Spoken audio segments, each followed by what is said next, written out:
about you, but I love those fun comedy records. You don't see much of them now, do you? I mean, perhaps probably in the 90s was the last sort of hurrah for them, remember? Mr. Blobby, not exactly a favourite, but nonetheless just a bit of fun. Bob the Builder, remember that?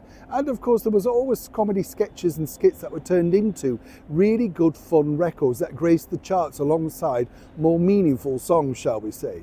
Now, way back in 1960, the beautiful Italian film star, still with us and still gorgeous, let me tell you, Sophia Loren. In 1960, Sophia made a wonderful movie alongside the brilliant comic man that was Peter Sellers. Now, for many people, of course, he starred in so many wonderful films. My particular favourite is I'm All Right, Jack. You know, the trade union leader, just brilliantly portrayed. He was so clever with voices, mannerisms, and changing his look. This was a light comedy that was going to do incredibly big box office. And, you know, it was interesting because it turned out to be one of the most popular movies over here in the United Kingdom in 1960.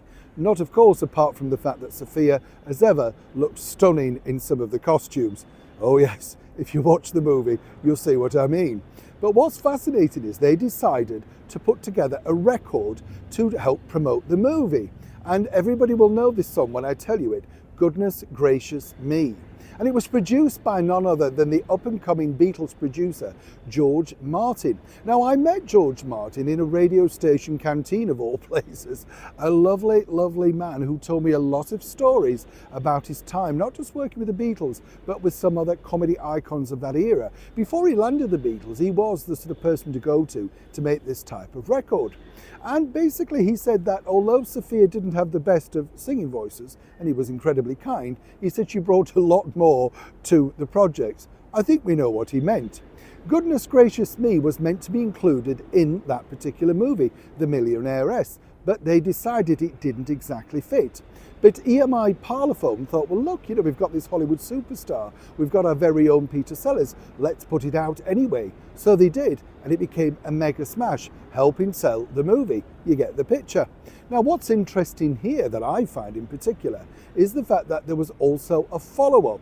A lot of people don't realise that, called Bangers and Mash. Now, Bangers and Mash was, I don't know if you know that phrase, but it actually means sausages and mashed potato over here in the United Kingdom. A delicious dish with gravy and onions. Oh, good. Oh, don't get me thinking about that. With peas, brown sauce. Lovely. Now, what's interesting here is that was going to turn into some kind of an album. And they were very serious about offering Sophia some kind of long-term recording deal. Quite what they would have done remains to be seen. But it's interesting to note in 2024 that Goodness Gracious Me, once again, is considered far too controversial to be included on any radio playlist, looking back at golden oldies, even of the era when they climbed into the top 10. Apparently, you know, we're all going to be mega offended by this. And it got me thinking, really, that when you listen to the actual comedy song, I don't know whether you're offended, I just think it's a very, very clever, well-crafted tune.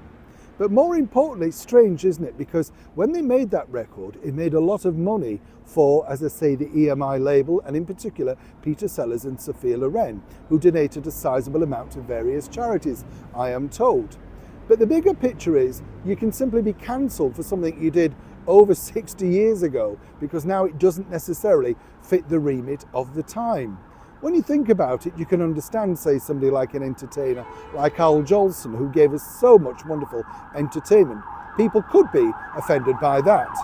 But what I do find strange to think is that even though this was a chart smash and actually spawned a TV series comedy show for the BBC based on its title, remember that? Goodness Gracious Me? Well, they weren't offended then, they were quite happy to play it. But now, insiders at the BBC tell me it will never grace the playlist or indeed the airwaves again. Now, how much control do truly organisations like that need to have before they take away what was just a delightful, fun project that helped sell a wonderful movie starring two brilliant people, Sophia Loren and Peter Sellers? Bet you didn't know that, as Michael Caine says. Neil Sean in the very heart of London.